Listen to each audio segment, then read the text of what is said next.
সাবেক প্রধানমন্ত্রী ও BNP chairperson Begum Khaleda জিয়াকে সুস্থ করে তুলতে দেশি বিদেশি চিকিৎসকরা চেষ্টা চালিয়ে যাচ্ছেন বলে জানিয়েছেন দলটির মহাসচিব মির্জা ফখরুল ইসলাম আলমগীর।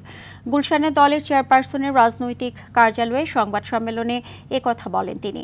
এর আগে গতকাল নয়াপল্টনে বিএনপির কেন্দ্রীয় কার্যালয়ে জরুরি সংবাদ সম্মেলনে সিনিয়র যুগ্ম মহাসচিব রুহুল কবির রিজভী বলেন, বেগম খালেদা জিয়ার শারীরিক অবস্থা অপরিবর্তিত আছে। মেডিকেল বোর্ড সিদ্ধান্ত দিলে চিকিৎসার জন্য তাকে বিদেশ নেওয়া হবে বলেও জানান রিজভী।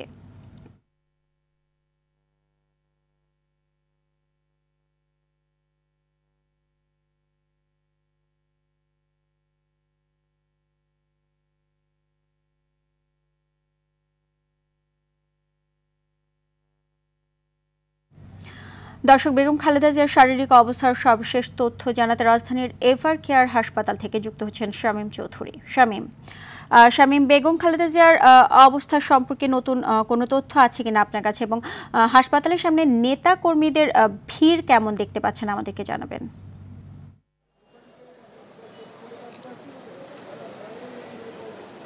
জি, আপনি যেমনটা বলেছেন, বিএনপি চেয়ারপারসন বেগম খালেদা জিয়াকে যদি বিদেশে নেওয়া হয় তাহলে পরবর্তীতে ডাক্তাররা সিদ্ধান্ত জানাবেন বলে আমরা বিএনপির পক্ষ থেকে জানতে পেরেছি। তবে এই মুহূর্তে কিছুক্ষণ আগে এখানে বেগম খালেদা জিয়ার সর্বশেষ শারীরিক অবস্থা জানতে এসেছিলেন বিএনপির ভাইস চেয়ারম্যান আহমেদ আজম খান। তিনি কিন্তু সাংবাদিকদের সঙ্গে কথা বলেছেন এবং তিনি বলেছেন বেগম খালেদা জিয়ার অবস্থা খুবই সংকটাপূর্ণ এবং তিনি খুবই ক্রিটিক্যাল অবস্থায় আছেন। তিনি বারবার একই কথা বলে যাচ্ছিলেন। সাংবাদিকদের তরফ থেকে প্রশ্ন করা হয়েছিল তাকে আসলে ভেন্টিলেশনে বা লাইফ সাপোর্টে নেওয়া হয়েছে কিনা, কিন্তু তিনি প্রশ্নটি এড়িয়ে গেছেন। তিনি বারবার একই কথা বলছিলেন যে বেগম খালেদা জিয়া খুবই সংকটাপন্ন অবস্থায় আছেন, খুবই ক্রিটিক্যাল অবস্থায় আছেন এবং এই মুহূর্তে কিন্তু তিনি দেশবাসীর কাছে বেগম খালেদা জিয়ার জন্য দোয়া চেয়েছেন।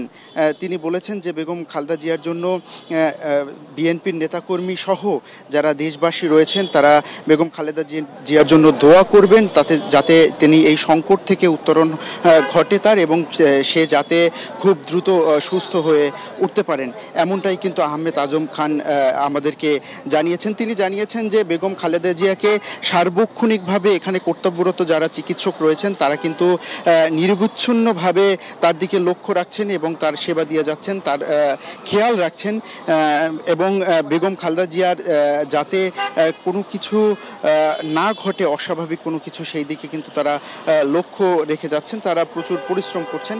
বাট তিনি কিন্তু একটা কথাই বারবার বলছিলেন যে বেগম খালেদা জিয়া আসলে খুবই সংকটাপন্ন এবং ক্রিটিক্যাল অবস্থায় আছেন এবং তিনি বলেছেন যে দেশবাসীর কাছে তিনি দোয়া চেয়েছেন যাতে বেগম খালেদা জিয়া সুস্থ হয়ে আবার দেশবাসীর কাছে ফিরে আসেন।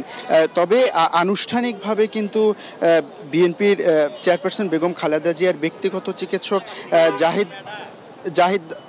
জাহিদ হোসেনের কাছ থেকে কিন্তু ওই ধরনের কোনো বিবৃতি আমরা এখন পর্যন্ত পাইনি। তো এই ছিল আমার কাছে এখান থেকে সর্বশেষ। জি শামীম, আপনাকে ধন্যবাদ।